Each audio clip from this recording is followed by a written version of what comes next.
saying? Yeah, yeah, yeah, yeah, yeah. Yeah, yeah, yeah. What's going on, everybody? It's your boy Easy E, aka E Class, with the LTS Pod. Y'all probably know me better as Elijah Lot, but we are here today with a FAMU legend. All right, now we coming back with a bang. This is a man who wears more hats than the Marching 100, literally and figuratively. Okay, he is a comedian, actor, writer, producer, and in my opinion, one of the sharpest political commentators in the game, Mr. Roy Wood Jr. You might know him from his early days on in radio or as his work as a correspondent that helped give The Daily Show an Emmy, or maybe his stand up. But either way, if you heard this man speak, he probably made you laugh and he probably made you think while doing it. Today's conversation is none other than the great Roy Wood Jr. How you doing, man? What up? What up, man? How you feeling?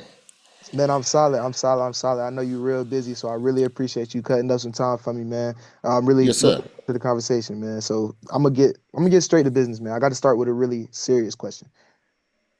Uh, do you like how the Bears hats coming in like bi-weekly?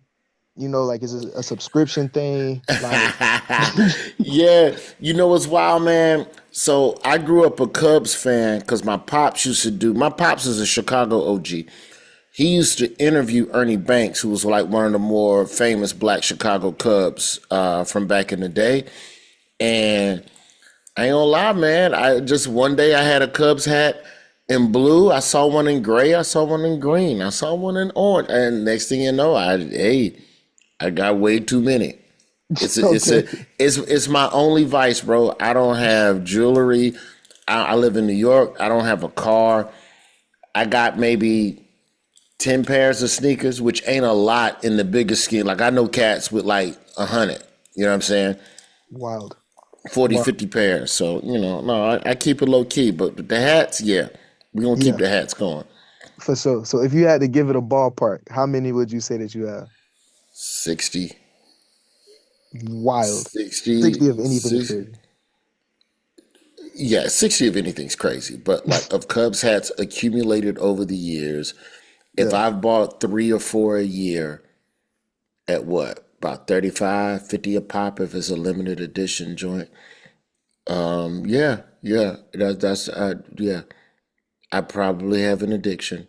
I would say so. Thank you. I would say Thank so. you. Thank you for bringing me on and making me confess stuff about myself. There we go. Hey man, the first step to fixing an addiction is recognizing that there is one. You know, so I'm here for you right now, man. But I Yes, want to start indeed. off. I want to start off with the early days, back at your FAMU days. Now, when I heard you talk about your FAMU days, it was a lot of doom and gloom. But I know it was somewhere in there that you enjoyed, man. So tell me about probably your fondest memory here at FAMU. Man, when I talk about the doom and gloom in FAMU, let me be very clear. It was self-inflicted. It's not like I had folks that was out for me. I was on campus wilding out. You party a lot, you steal a credit card, you gonna go to jail. You might get expelled. Now, Yeah, thankfully, I didn't, and I got the degree. But that was a very difficult time because that's also when I started doing stand-up comedy. For me, this Rattler community that we're all a part of, man, it's a network that's going to pay dividends for you for the rest of your life. My biggest piece of advice to everybody on campus: kick it with folks outside your department as best you can. Don't just hang with folks in your major because you're going to start meeting folks over here, folks in SBI, folks over in PharmD, folks down at Benjamin Banneker. Holler at all of them folks, man. And what you're going to see is once you hit your late 20s and your 30s, or you like me in your 40s, you're going to have a network of folks who can help you with any and everything. Your kids, too. My fondest memory is just hanging out on the set, man, because those were the days when you got to kind of relax and breathe for a minute, you dig? And for me, I didn't always have those moments. So, I've always the camaraderie and the friendship, man. That's probably the biggest takeaway I have from fam. for sure, for sure, for sure. And I am a testament. I'm a living testimony, as they say. Without FAMU, I'm not talking to Roy Wood Jr. right now. So yeah, you heard it from me first. You heard it from me second. You heard it from Roy first. FAMU is where the connections are at, man. Indeed. Yes, sir. Yes, sir. So moving on past there, uh, I'm sure a lot of people know you from the radio and the prank calls. I gotta ask you, what was one? specific call that you feel was just that you remember, I should say, that was hard to stay in character? Because I know you could get some reactions that, all right, bet I still got to stay on track. Did anybody bring you out of your, you know what I mean?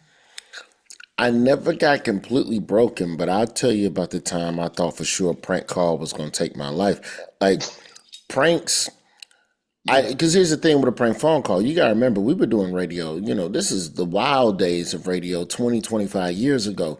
This wasn't like, the youngins, y'all can go run a prank or do something silly on somebody in the store. You can go edit, tweet, you got time. I got 10 minutes to prank this person because it's got to be on the air in 15 minutes. And I need 4 of them extra minutes to edit. So, bro, if I break character, I blow the call. yeah. And then I just have to do another call. Like it's the worst thing that could ever happen to you. So I learned how to suppress that laugh impulse real early in my employment. I don't know how. I called a dude up in Cleveland, Ohio one time, man. And I told him that his son was teaching my son how to smoke dope. Yeah, Now, we both kids in the first grade. So I'm accused. I done called this man at 7 in the morning, yeah, told him, not only is your son a dope fiend, your son is teaching my son how to be a dope fiend. And I'm gonna have to come beat your ass. And he got so mad. And keep in mind, people are putting me up to these pranks. It's not like I'm just calling random folks. You know what I'm saying? His wife told me here's some things to say that'll get him mad. So we do the prank. He get upset. I tell him it's a prank call. It's all good. I figure everything's all good. Fast forward 7, 8 months later, I'm in Cleveland to do a show. Buddy came up to me after the show at the merch table, shook my hand real hard and did one of them wrist lock judo yeah, movie you can't get out of it. yeah, Buddy shook my hand and locked my wrist and yanked me up on him. And then he go, this just so you know, if I wanted to touch you, I could touch you. And then he let go and pushed me away and walked off. He had been holding on to that for 8 months. And you can tell, like, when you're dealing with somebody who went to therapy, who used to murder, he used to yeah, murder. yeah. He used to murder. He know God now. And but he Reform. still had to, yeah, but he still had to let that little bit out of his system. And I respected that. That's like the one time out of like hundreds of prank calls where I was like, oh, these folks ain't playing out here. Yeah, yeah. Damn. So Okay. so as like this is kind of a more personal question, but that like your manhood was questioned in that moment. You know what I'm saying? So like how did you kind of show him your manhood in that instance? Because that was Well, really dominant of him to do. yeah, he grabbed and pushed, and then as I'm trying to get loose, he done told me what the business is and pushed me away. We talking about a conversation that happened in under 4 seconds. So am I Yeah, gonna sweep him and choke him and get into a whole ass fist fight? No, let's see what the situation is. Oh, you the dude I prank call. You know what, man? I'm glad you got that out your system. yeah. Cause Dominant. we want to talk about manhood, masculinity. There ain't no man gonna grab me. We just gonna be fighting. And if you lose, then what? Yeah, yeah. And Nobody if ever you like to think win, about that part. and if you win, what did you win? You fought a dude, and guess what he gonna do? He gonna come back with a knife. You beat him, then he gonna come back with a gun over a prank call, or I can let you get that little bit out your system, give you a nod of understanding, and you go on about your life, and I go on about mine. I ain't seen or heard from that brother since that night in Cleveland down in the flats. So I think for me, it's very much, I'm not finna let you hit me. Like, you know what I'm saying? I'm not Yeah, gonna yeah, just yeah, yeah. let you just attack my ass. But the moment somebody grab you and you trying to get out of it and then they let you go and then you process why they grabbed you in the first place, it's like, Yeah, all right, fine. for sure, for sure, for sure. Yeah. But that's a heck of a story, man. That's a heck. It sounds like Cleveland just ain't too pleasant of a place every time I hear about it. Man, Cleveland, one of the best places on earth for stand-up comedy because it's a lot of Yeah. struggle there. That's what make it good. Comedy is about having something to escape from. Mm, If you're seeking out laughter, it's because something else is stressing you. And you want just a moment of just release, you know? It feels good to laugh.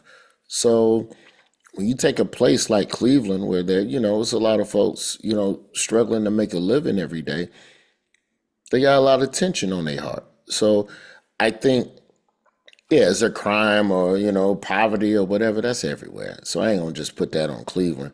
But it's definitely one of them places where, like, compared to, say, Miami or New Orleans, where comedy works a little different there because those cities are more of a party. It's more jovial. It's musical. You know what I'm saying? They dance their pain away in those places a lot more.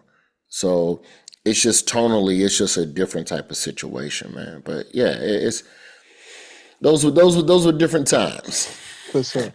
For sure. So while we talking about comedy for a second, man, I kind of did want to get somewhat serious and talk about the Jimmy Kimmel situation, man. Uh, Hmm. I have strong opinions on it, as I'm sure that you may. Uh, I see it as as a basically an infringement on the First Amendment. Now he is back on the air, and he did play tongue in cheek with the whole situation. But just kind of, what do you feel like that whole situation from top to bottom kind of says about the current administration and their views on the First Amendment when it's in their favor and when it's not in their favor? That kind of thing. I mean, man, the First Amendment was written before America became a corporation. Money runs this country.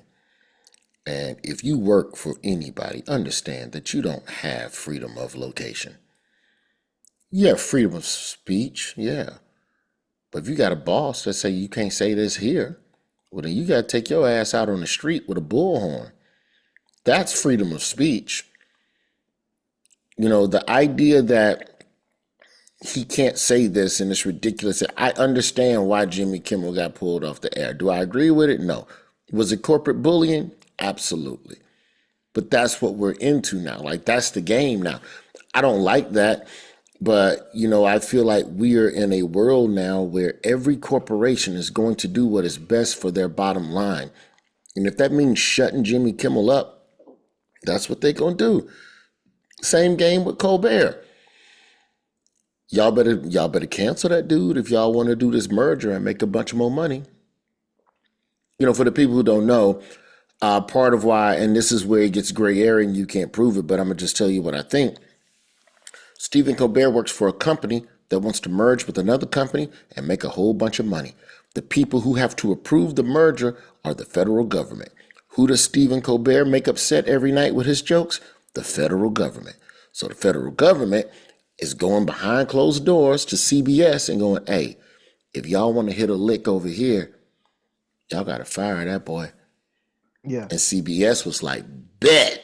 What's He more valuable to gone. you, He Stephen gone Colbert? in a year. And that's what happened. So does Stephen Colbert not have freedom of speech? Of course he does. He does not have freedom from consequence. Mm, And I think that's what happened with him.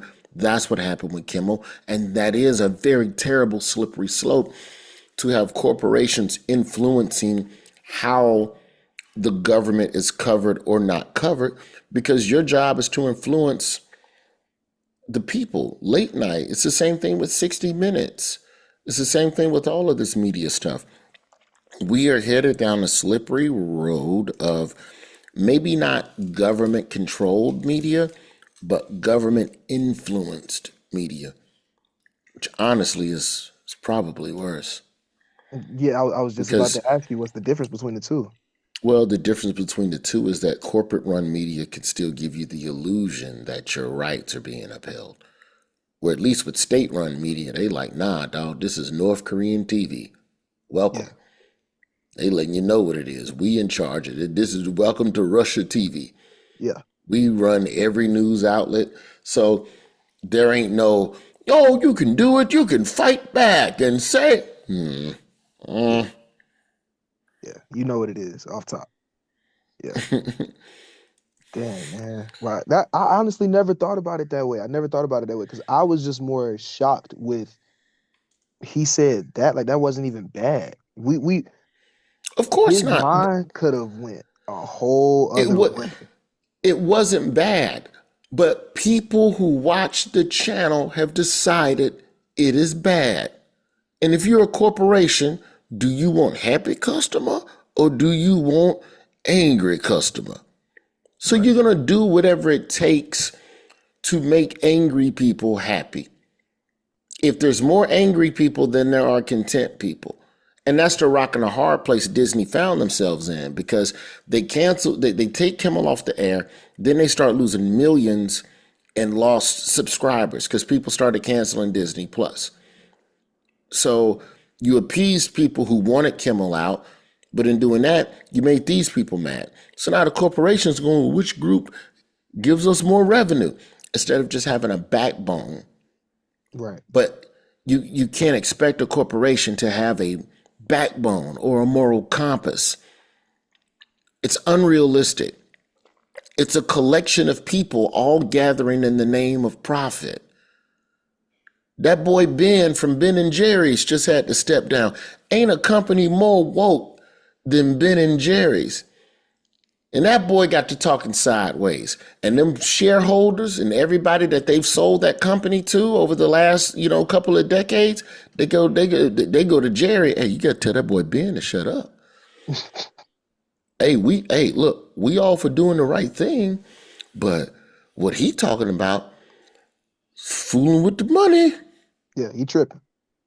He tripping. When the corporate, and that's the problem when you sell your company. You make the money, but now you have to succumb to profits over people. I can't remember which one it was, Ben or Jerry, but one of them was talking. They was spitting what they feel about the Israel and Palestine thing. If I'm not mistaken, that was the issue. But Buddy had to step down because they was like, you can't keep talking like that, even though that's the principles upon which the company was founded. Does he have freedom of speech? Yeah. He just ain't got freedom of venue.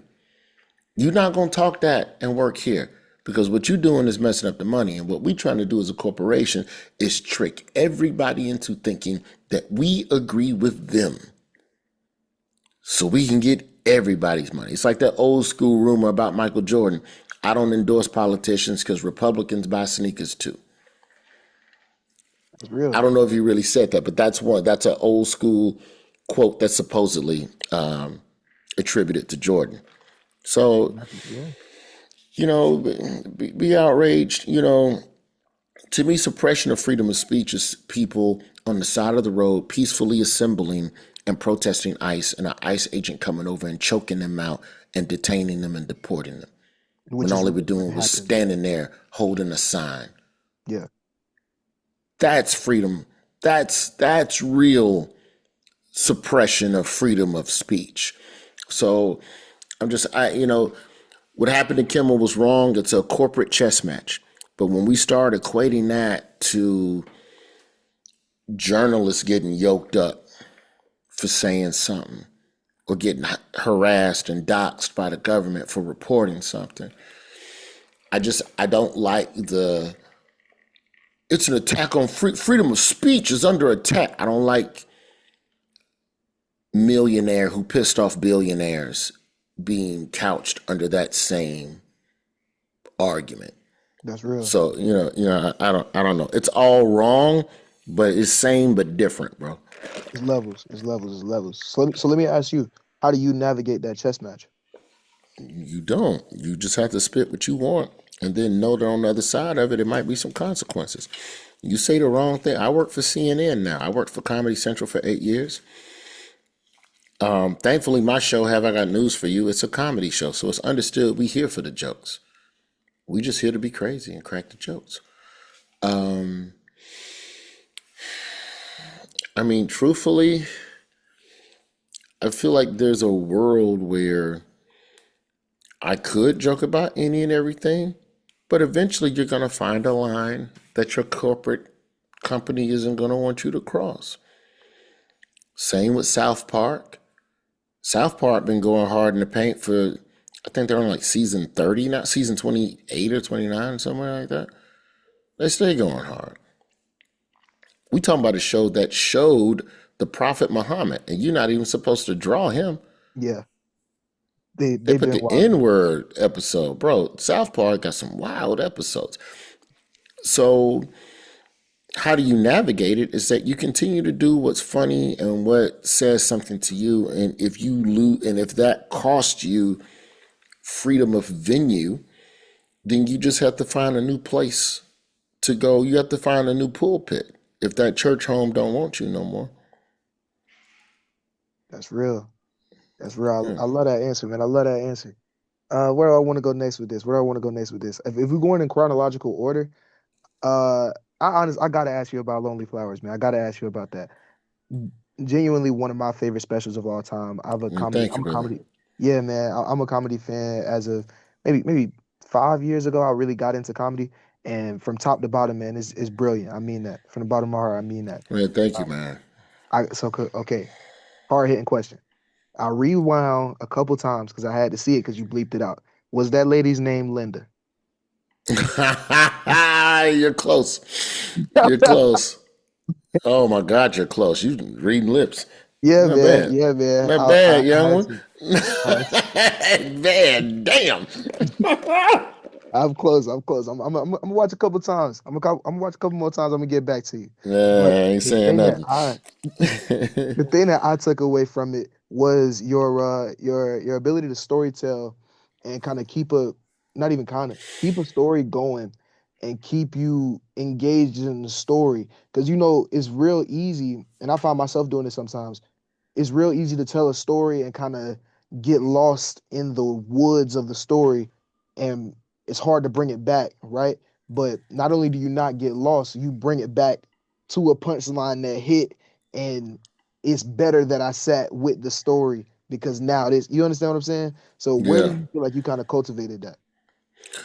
I really enjoy figuring out ways to challenge myself to, I don't know, like I want to talk a little bit about a thing up here and then hopefully you forget about it and then yo-yo that thing right back on the backside of another joke, a long ways down.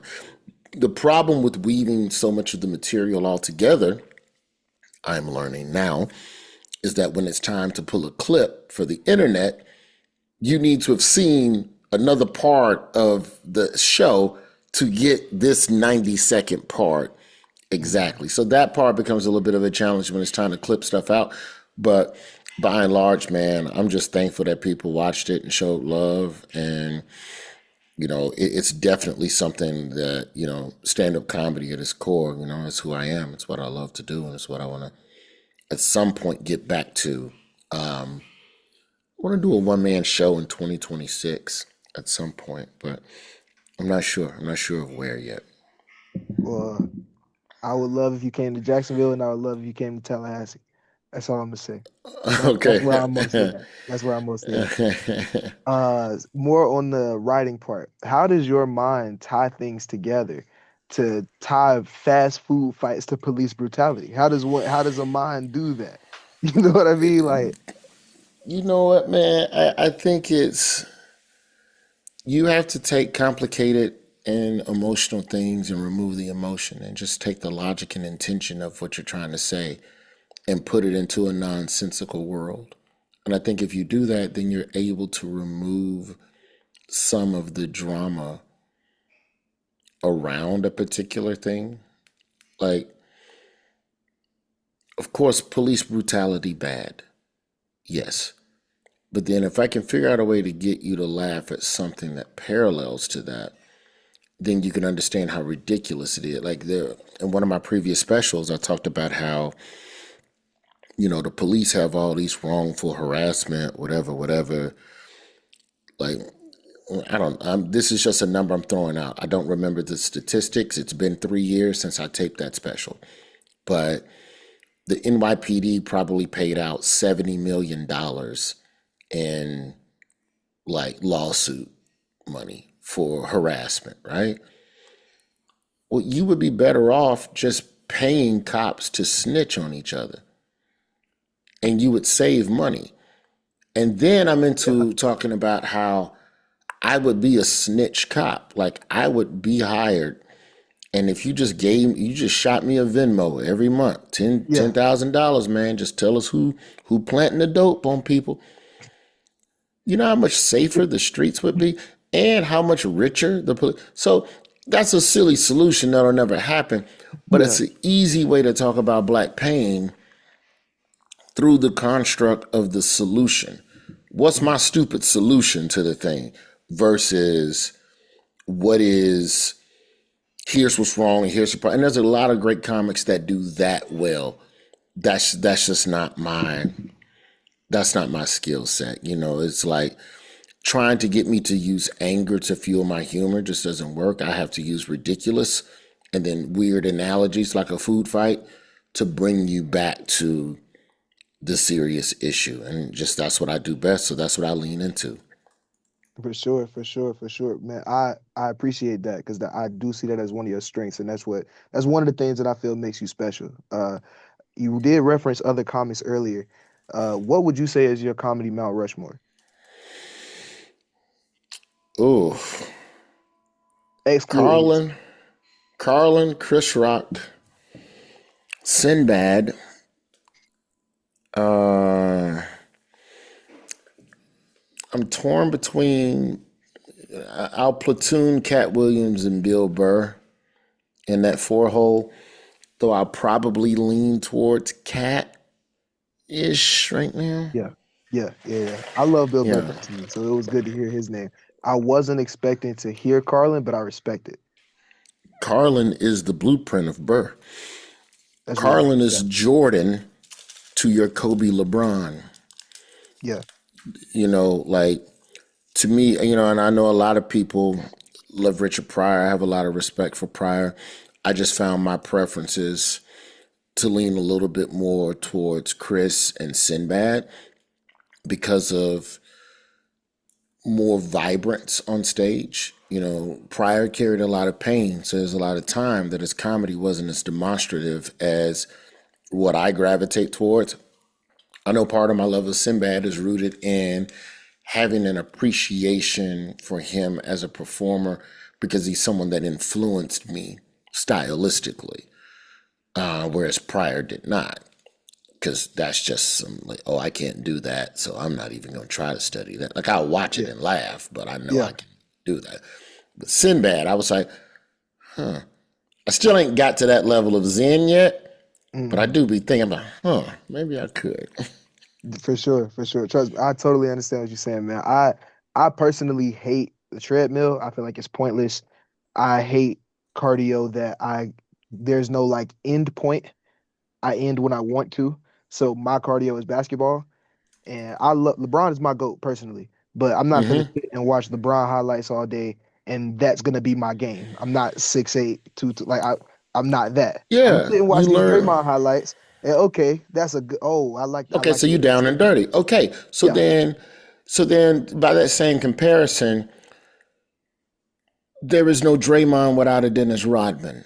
yeah, In yeah, terms of the man who does the intangibles, he's a defensive maniac and can play the psychological game. There is an aspect to Draymond's game that's not on the stat sheets that's about how he mentally influences how other teams play. And Draymond started where Draymond excels beyond Rodman because Rodman didn't have social and podcasting.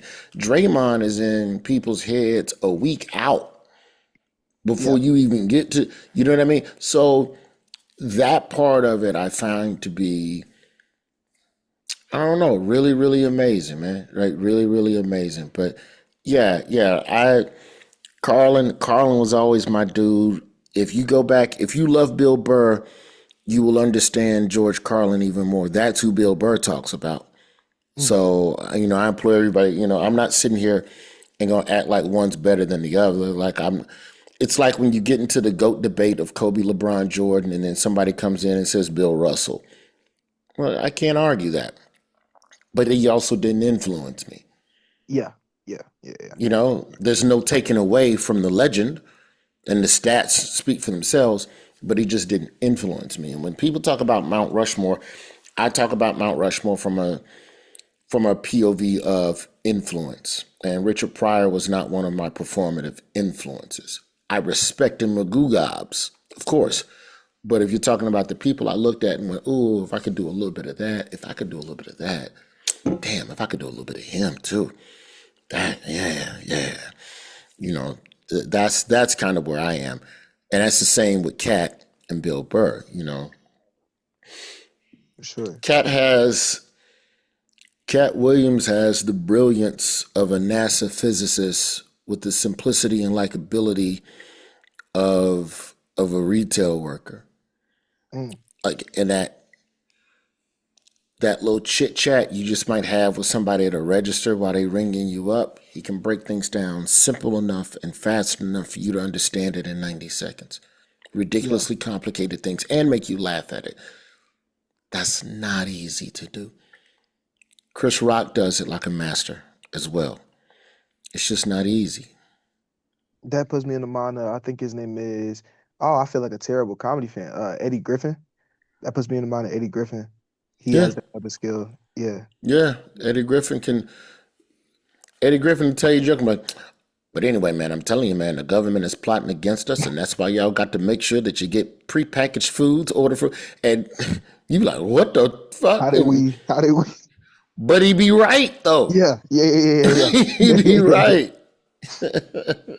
So with that level of talent, right? I want to ask you, what interaction with a comedian have you personally experienced that showed you like, man, like it's levels to this. Like even if I feel like I'm here, like that showed me, whoa, okay, cool. Wait, what do you mean? Explain that one more time.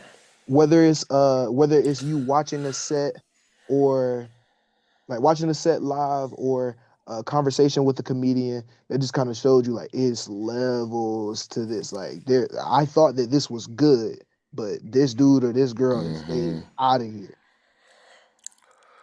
Bruce is still probably one of the most amazing comedians that I've ever witnessed work.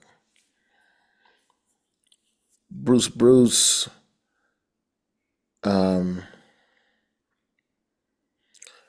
there are comedians who can get a laugh before touching the microphone as they are walking to the stage and they're just standing there, ain't said shit yet, and getting laughs. I saw Bruce, and you know he was huge at the time. I want to make sure I acknowledge the weight loss and you know all that. Okay, for sure. Bruce come out in Birmingham, and in Birmingham at the Stardome Comedy Club, there's a four-top table literally right under the microphone. Like there's the edge of the stage and the table's right there. So you literally can see the stitching in a comedian's shoes, in his dress shoes. He's that close to you. Bruce get out there, bitch. He come up to the edge of the stage and he's standing there in the crowd. They calm down.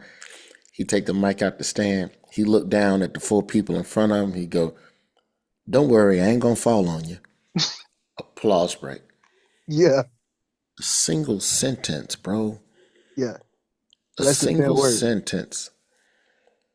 I ain't never seen no shit like that in my life. And it was one of those nights where I went up in front of him and just ripped. I had a really good set. And that's hard to do in Birmingham, being from Birmingham. My city's very, very fair, but it take a minute to get the love, you know? When you get it, you've earned it. And Bruce, in under 5 minutes, you'd have thought there was no one else. Like after the show where people don't even remember that I was there. Mm.